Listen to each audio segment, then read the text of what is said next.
한 나라가 60년을 뒤처진다는 게 실제로 눈앞에 보이면 어떤 장면일까요? 논두렁을 따라 트랙터 한 대가 천천히 움직입니다. 운전석에 앉은 사람은 딱 한 명이에요. 트랙터 뒤에 기계가 달려있고 그 기계가 지나가는 자리마다 비닐이 쫙 펴지면서 흙 속으로 묻혀 들어갑니다. 소리도 없고 허리 꼬부릴 일도 없어요. 200평짜리 논이 눈 깜짝할 사이에 끝납니다. 이 장면을 옆에서 지켜보던 한 분이 이렇게 말했습니다. 야, 저걸 북한 같으면 수십 명이 달라붙어서 반나절을 해야 하는데 비닐 씌우는 기계가 뭐가 그리 대단하냐고요? 그냥 농기구 아니냐고요? 북한에서 이 기계를 처음 보면 그냥 기절합니다. 농담이 아니에요. 이분은 탈북민입니다. 북한에서 수십 년간 농사를 짓다가 한국에 건너온 분이에요. 한국에 정착한 지 20년이 됐고 지금 나이 66세입니다.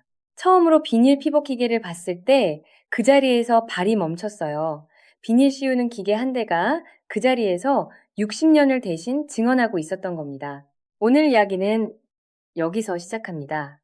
그런데 이게 단순히 농기계 이야기가 아닙니다. 이 격차가 어디서 왔는지, 누가 만든 건지, 그리고 지금 이 순간에도 왜 그대로인지 표면부터 구조 안까지 세 개의 층으로 내려가 보려고 합니다. 뭘 보고 그렇게 멈춘 걸까요? 비닐 피복 기계 얘기부터 해보죠. 한국 농촌에서는 씨앗을 심기 전에 제초제를 뿌리고 비료를 치고 트랙터로 로터리를 돌려 땅을 다 고른 다음에 비닐을 씌웁니다. 이 비닐 씌우는 작업이 기계 하나로 끝나요.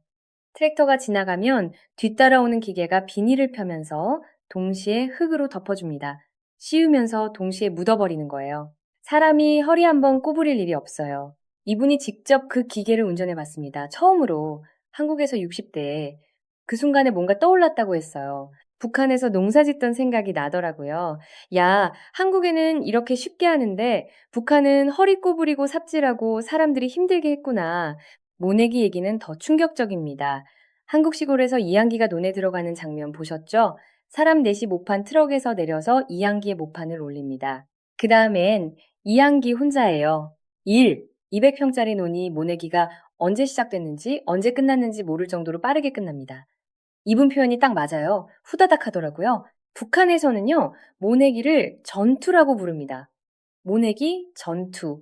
새벽부터 집집마다 문을 두드려요. 나오라, 나오라. 온 마을 사람들을 동원해야 하루 종일 해도 될까 말까 하는 논을 한국에서는 이양기 한 대가 혼자 처리합니다. 전투라고 부르는 이유가 있는 거예요. 이분이 이런 말도 했습니다. 이양기가 끝나고 나서 트럭이 떠나고 논에 남은 사람이 없는 거예요. 한국 농촌 사람들 입장에서는 그냥 일과예요. 하지만 이분 눈에는 충격이었습니다. 북한에서 모내기가 끝나면 사람들이 서로 붙잡고 쓰러지듯 앉는 거거든요. 새벽부터 허리 꼬부리고 손으로 모를 꽂았으니까요. 그런데 한국에서는 끝나고 나서도 아무렇지 않게 논두렁을 걷고 트럭에 타고 다른 논으로 넘어가요. 이 담담함이 오히려 더 충격이었다고 했습니다. 그뿐만이 아닙니다. 논에서 농장으로 가는 길. 그 오지 끝까지 도로가 포장돼 있고 가로등이 서 있어요. 이분이 이걸 보고 이렇게 말합니다. 북한에 포장도로가 어디에 있어요? 없는데. 혈령 고조 같은 시내에서는 좀 있어도 그 외는 다 비포장의 먼지가 풀풀 날립니다. 우물 안개구리가 처음 하늘을 본 게 아니에요. 하늘 자체가 달랐던 거였습니다. 그런데 여기서 한 가지 놓치면 안 되는 게 있습니다. 농기계가 없어서 이렇게 된 게 아니에요. 이분이 북한에 있을 때 트랙터가 없었냐고요? 있었습니다. 그런데 이분이 딱 잘라 말해요. 트랙터가 기름 있어야 굴러가지. 기름이 배급제로 묶여 있으니까 트랙터가 있어도 마당에 세워져 있는 겁니다.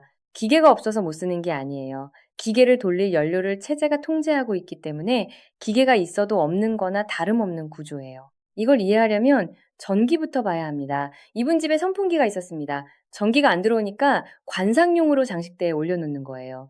냉장고도 있었습니다. 전기가 있어야 냉장고고 가스가 있어야 돌아가죠. 그러니까 그것도 무용진물, 아무데도 쓸 수 없는 전시품이에요. 이분이 가장 아끼는 재산이 뭔지 아세요? 배터리였습니다. 인버터, 전기를 저장해두는 그 장치가 제일 큰 재산이었어요. 국경 넘을 때 그걸 못 들고 온 게 제일 후회된다고 했을 정도입니다. 배터리가 최고 재산인 나라에서 기계와 농업이 가능할 리가 없습니다. 기계와 농업의 전제 조건이 뭐입니까? 안정적인 전력과 연료예요. 이 전제 자체가 없는 거예요. 나중에 이분이 한국에서 전기공사 일을 하셨는데 거기서 또 하나를 깨달았다고 합니다. 북한에는 전선줄 자체가 없으니까 자투리를 이어섰습니다. 토막토막 연결한 전선이라 제 용량이 안 나와요. 한국에서는 통선 그대로 씁니다. 피복도 든든하고 중간에 이은 데가 없어요. 그리고 이 말이 나옵니다. 북한에서는 전기선을 잘못 만져가지고 어쩌다 오는 전기에 감전돼 죽는 사람도 있어요. 그렇게 죽는 거 나도 봤습니다. 이건 사고가 아닙니다. 구조적 결과예요. 자투리 전선을 이어쓰는 나라에서 감전사가 나오는 건 관리 부실이 아니라 전기 인프라 자체가 없기 때문입니다. 선풍기 관상용, 냉장고 장식품, 배터리가 최고 재산이 세 가지가 이어집니다. 농촌에 기계가 들어올 수 없는 이유가 결국 전기와 연료라는 가장 기본적인 것에서 막혀 있는 거예요. 일제 수탈기가 끝나고 남쪽은 세기를 놓기 시작했는데 북쪽은 또 다른 수탈 구조 위에 올라섰습니다. 그 구조가 지금 70년째 돌아가고 있는 거예요. 문제는 여기서부터입니다. 이분이 한국에서 경험한 충격이 논밭에서 끝난 게 아닙니다. 이게 더 중요해요. 고속도로 터널 이야기를 해보죠. 이분이 화물차 운전을 9년 반 하셨어요. 대형 화물차로 전국 고속도로를 다 타봤습니다. 그 중에서 제일 신기했던 게 뭔지 아세요? 터널입니다. 조명이에요. 터널 안으로 들어가면 환하게 조명이 켜져 있고 졸음 방지용으로 바닥에 진동선이 깔려 있고 동해 쪽 터널에는 벽에 장식 조명까지 달려 있습니다. 이분이 그 터널에서 이런 생각을 했다고 합니다. 야, 이 대한민국 터널에 전기들을 북한에 보냈으면 북한이 잘 살겠는데 여기 정비만 해도 얼마야 하고요. 웃을 일이 아닙니다. 터널에 조명을 못 다는 나라가 핵탄두는 만든다는 이야기거든요. 이게 어디서 나온 격차인지 이 한 장면이 다 설명해요. 지하철 첫 경험도 있어요. 처음 지하철에 탔을 때 에어컨이 나오는 걸 보고 놀라셨습니다. 냉방칸이 따로 있고 냉방이 강하니까 거기서 이동해달라는 안내까지 붙어 있어요. 노약자석이 있는 걸 보고는 어머니 생각이 났다고 했습니다. 이런데 어머니를 모셔드리고 싶다는 생각이요. 평양에 지하철이 있다고 소리는 들었어요. 그런데 어떻게 생겼는지 한 번도 못 봤다고 합니다. 평양 시민 아니면 지하철도 구경도 못하는 나라예요.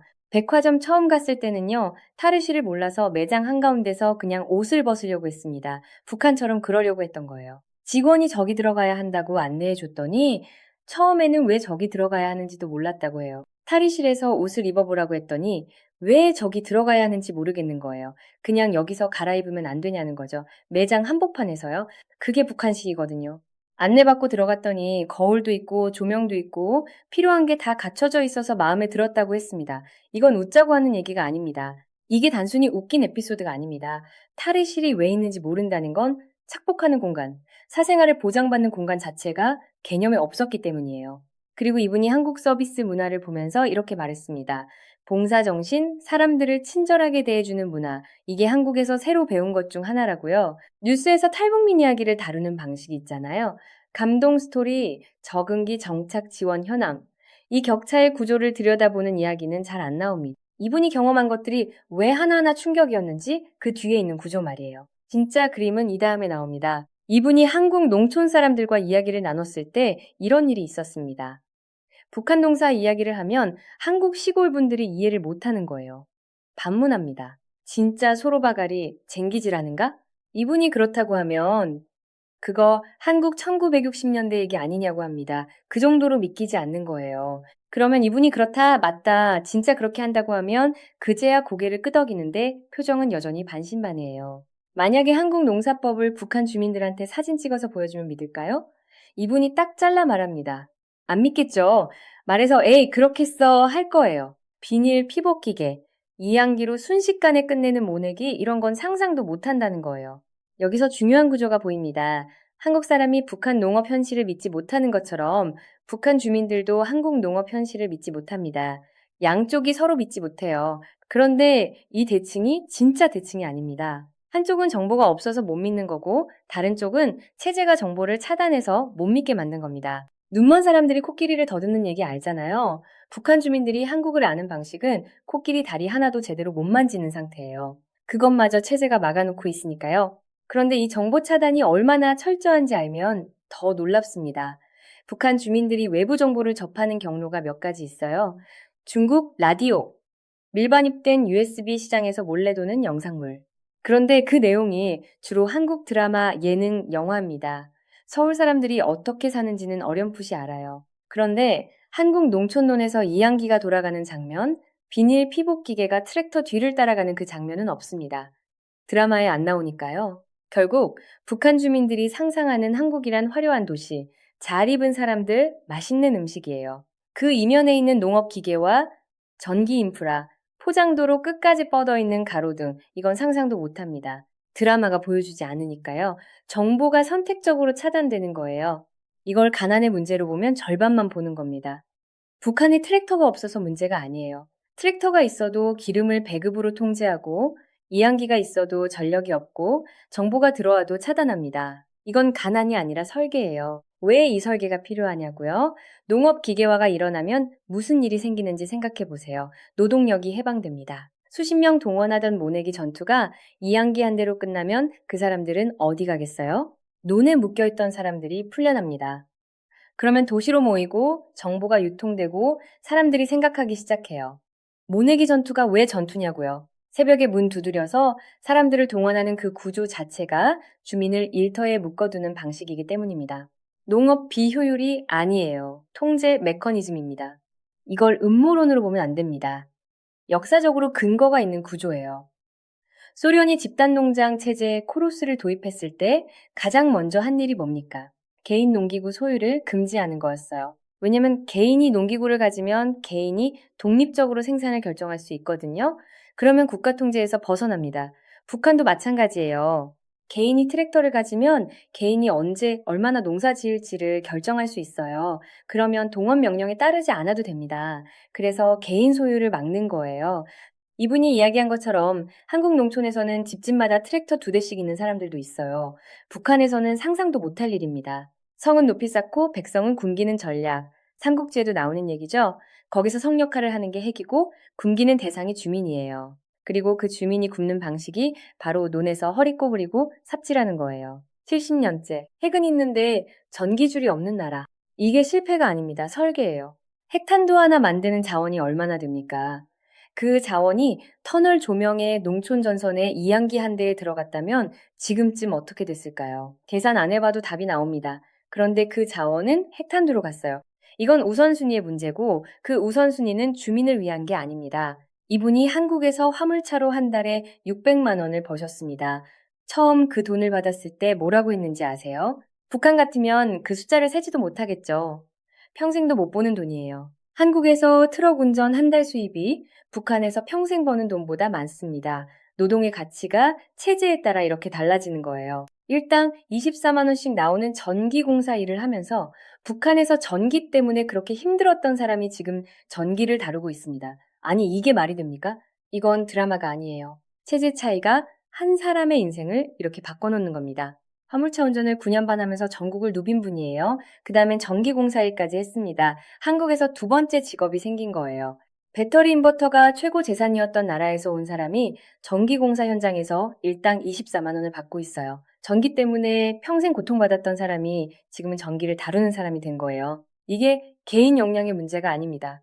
어떤 체제에서 사느냐의 문제예요. 그리고 이분이 지금 몇 살인지 아십니까? 66세입니다. 한국에서 66세는 현역이에요. 지금도 체험농장 관리하고 일합니다. 북한에서 66세는요, 이분 말이 정확합니다. 북한에서 60이 넘었으면 바깥에 나와서 일도 못해요. 66세라고 말도 못합니다. 창피하니까요. 한국과 북한의 농촌 사람들을 나란히 놓으면 외모만 봐도 20년 이상 차이가 납니다. 한국 시골 70대 어르신들이 허리 꼿꼿하고 건강한데 북한 시골 50대가 그보다 노인처럼 보여요. 너무 고생하니까. 이게 이분의 설명입니다. 체제가 신체에 새겨집니다. 영양도, 노동 강도도, 의료 인프라도 체제가 결정해요. 어릴 때부터 허리 꼬부리고 삽질하며 농사 지은 몸이 40대에 이미 노인의 몸이 되는 거예요. 이게 개인의 불행이 아니에요. 구조의 결과입니다. 이분이 이렇게 말씀하셨습니다. 내가 북한에 있었으면 살았을까? 이게 수사가 아닙니다. 진짜 질문이에요. 66세에 스스로한테 물어보는 거예요. 내가 살았을까라고. 그리고 이분이 내린 결론은 이겁니다. 대한민국에 왔으니까 지금도 일하고 있다. 북한에 있었으면 이 나이에 바깥에 못 나왔을 거다. 그러니까 나는 축복받은 사람이다. 이 담담한 결론 안에 얼마나 많은 것이 압축돼 있는지 한 번만 생각해 보면 가슴이 묵직해집니다. 같은 나이인데 어느 쪽 체제에서 살았느냐가 이 사람이 살아있느냐 없느냐를 가를 수도 있었던 겁니다. 잠깐만요. 여기서 우리가 쉽게 지나치는 부분이 있어요. 이분은 탈출했습니다. 그래서 우리가 이 이야기를 들을 수 있는 겁니다. 탈출하지 못한 사람들은 지금 어디 있을까요? 지금 이 순간에도 압록강 저편에서 허리 꼬부리고 삽질하고 있습니다. 모내기 전투가 올해도 새벽에 집집마다 문을 두드리고 있어요. 이분이 한국에 건너온 지 20년이 됐는데 유튜브에 떠도는 최근 북한 영상을 보면 변한 게 하나도 없다고 했습니다. 아직까지도 소가쟁기 끌고 다니고 다 사람들이 인력으로 농사 짓고 있어요. 지금도요. 이게 어떤 의미인지 아십니까? 이분이 여기서 보낸 20년 동안 한국은 달라졌어요. 더 좋아졌어요. 그런데 북쪽은요, 그 20년이 흘러도 소가 쟁기 끌고 있습니다. 격차가 고정된 게 아니에요. 벌어지고 있는 겁니다. 2005년에 이분이 한국에 왔을 때 한국 농촌에도 아직 이양기가 완전히 보급되지 않은 논이 있었어요. 그 사이 20년 동안 한국 농업은 더 자동화됐고 GPS 기반 트랙터가 나왔고 드론으로 농약을 뿌리는 시대가 됐습니다. 북한은 그 20년 동안 소가 쟁기 끌었어요. 두 나라가 같은 시간을 살았는데 한쪽은 앞으로 갔고 다른 쪽은 제자리에 있었던 거예요. 이 20년이 쌓이면 어떻게 됩니까? 다음 20년도 이렇게 된다면 그 논두렁의 격차는 어디까지 벌어질까요? 주류 보도를 보면 북한 이야기가 나올 때는 주로 미사일 발사, 핵 도발, 외교 협상입니다. 그 논두렁에서 소가 쟁기 끄는 장면은 미사일만큼 뉴스가 되지 않아요. 그런데 그 장면이 오히려 더 많은 것을 말해줍니다. 핵을 만들 수 있는 체제가 왜 이양기 하나를 못 굴리는지 이 질문에 체제의 본질이 담겨 있거든요. 여러분이 뭔가 이상하다고 느꼈던 그 감각. 맞습니다. 이 구조가 가난으로는 설명이 안 된다는 그 감각이요. 비닐 씌우는 기계 한 대가 논을 지나갑니다. 운전자 혼자서 소리 없이 200평이 끝납니다. 이 장면을 처음 본 사람은 그 자리에서 발을 멈췄어요. 북한에서 허리 꼬부리고 삽질하던 기억이 났다고 했습니다. 같은 하늘 아래 두 세계가 있어요. 이게 지리의 문제가 아닙니다. 체제의 문제예요. 그리고 그 체제는 지금도 돌아가고 있습니다. 비닐 피복 기계 한 대가 어떤 분석보다 정확하게 이걸 보여주고 있는 거예요. 그래서 결국 질문은 여기로 돌아옵니다. 한국이 60년 동안 바꾼 것들을 북한 주민이 500만 명은 언제 볼 수 있을까요? 10년 후일까요? 20년 후일까요? 아니면 그 체제가 유지되는 한, 그 논에서 소가 쟁기 끄는 장면이 계속될까요? 지금 한반도 정세를 보면 외교 테이블에서 북한 비핵화 얘기가 나오고 인도주의 지원 논의가 나오고 남북 관계 개선 가능성이 얘기됩니다. 그런데 논두렁에서 소가 쟁기 끄는 그 장면은 어느 협상 테이블에서도 의제가 되지 않아요. 핵 동결하면 뭘 줄 것이냐, 어떤 조건으로 대화할 것이냐, 이게 중심입니다. 그 논두렁에 이 500만 명이 실제로 어떻게 사는지는 외교 의제가 되기 어렵습니다. 왜냐하면 그걸 바꾸려면 체제를 건드려야 하거든요. 그리고 체제를 건드리는 건 협상 상대가 절대로 허락하지 않아요. 이 질문에 쉬운 답은 없습니다. 그런데 한 가지는 분명해요. 비닐 피복기계 한 대가 지나가는 그 논두렁에서 60년의 격차가 소리 없이 증언되고 있다는 것. 그리고 그 증언을 듣는 사람이 많아질수록 이 구조를 계속 외면하기는 어려워진다는 것. 오늘 영상이 도움이 됐다면 구독과 좋아요 부탁드립니다. 다음에 또 찾아오겠습니다.